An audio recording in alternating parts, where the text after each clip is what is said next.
Ihe ọgụgụ Nzukọ Nsọ Katọlik.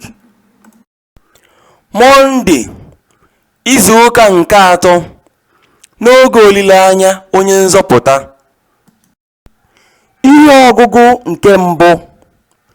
Ihe ọgụgụ ewetara n'akwụkwọ ọnụọgụgụ isi nke 24 malite n'usoro nke 2 ruo na nke 7, bidokwa n'usoro nke 15 ruo na nke 17.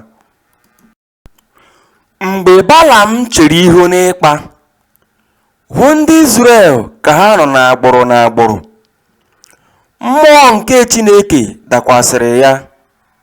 O wee buo amụma nke a sị, ozi Balam nwa Beor, okwu nwoke ahụ nke na-ekwu ihe miri emi, nke pụrụ ịnụzu ihe Chineke na-ekwu. Eji m anya na-eke ịgba na-ahụ ọhụ nke si n'aka Chineke nke pụrụ ime ihe niile.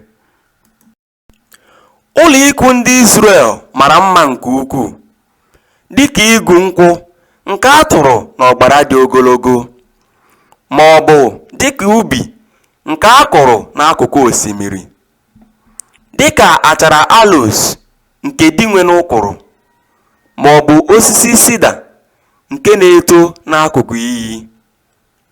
Mmiri ga-ezoro ha hie nne, si n'ite mmiri ha na-awụsị. Ha ga-aghakwa mkpụrụ n'ubi ha nke mmiri dere nke ọma. Eze ha ga-adị elu karịa Agag. A ga-ebuli alaeze ya elu. Mgbe ahụ, o bukwara amụma nke ya sị, ozi Balam nwa Beor, okwu nwoke ahụ nke na-ahụ ihe dị omimi, onye pụrụ ịnụzu ihe Chineke na-ekwu, onye maara nzube nke onye kacha elu. Eji m anya na-eke gbaa na-ahụ ọhụ nke si n'aka Chineke nke pụrụ ime ihe niile. Ana m ahụ mba Izrel n'ogologo afọ ndị na-abịanụ. Otu eze ga-esi na mba ahụ wapụta, dịka kpakpando na-eke gbaa. Eze ahụ ga-esi n'Izrel waa dịka ọnwa. Ọ ga-ejikwa mkpara ya si n'akụkụ tigbuo ndị ndu Moab niile, werekwa ike ya tidaa ndị Set na nganga ha niile. Okwu nke osebụrụ ụwa. Ekele dịrị Chukwu. Abụ ọma na azịza ya. Azịza ya bụ, mee ka m mata ụzọ gị, o Onyenwe anyị. Mee ka m mata ụzọ gị, o Onyenwe anyị. Kụziere m ụzọ gị. Dube m n'ụzọ eziokwu gị ma kụzibere m, n'ihi na ọ bụ gị bụ Chineke onye nzọpụta m. Azịza: mee ka m mata ụzọ gị, o Onyenwe anyị. Cheta ebere gị, o Onyenwe anyị.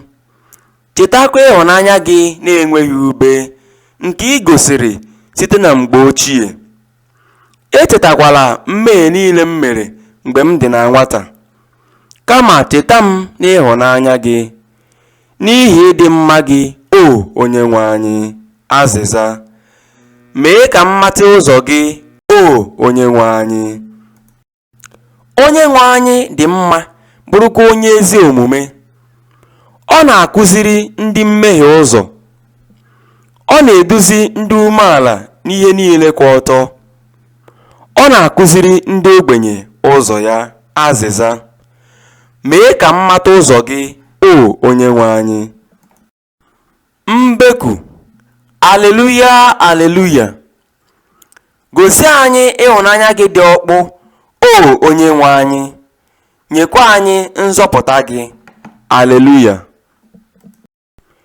Ihe ọgụgụ nke a si n'ozi ọma dị asọ nke Matiu dere, isi nke 21, malite n'usoro nke 23 ruo na nke 27.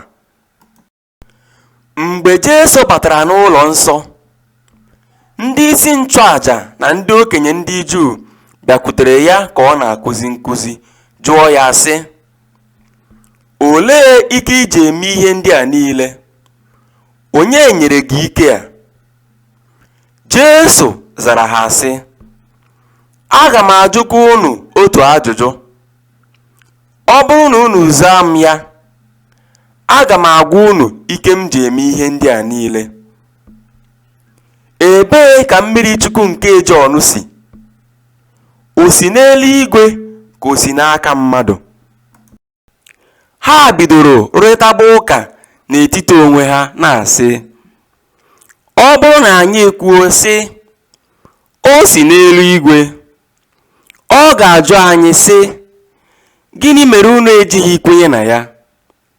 Ma ọ bụrụ na anyị sị, o si n'aka mmadụ, ụjọ ihe ndị mmadụ ga-eme na-atụ anyị, n'ihi na onye ọbụla kwere na Jọn bụ onye amụma. Ha zara Jesu sị, anyị amaghị. Jesu asị ha, mụ onwe m agaghịkwa agwa unu ike m ji eme ihe ndị a niile. Ozi ọma nke osebụrụ ụwa. Otito dịrị gị, Kristi.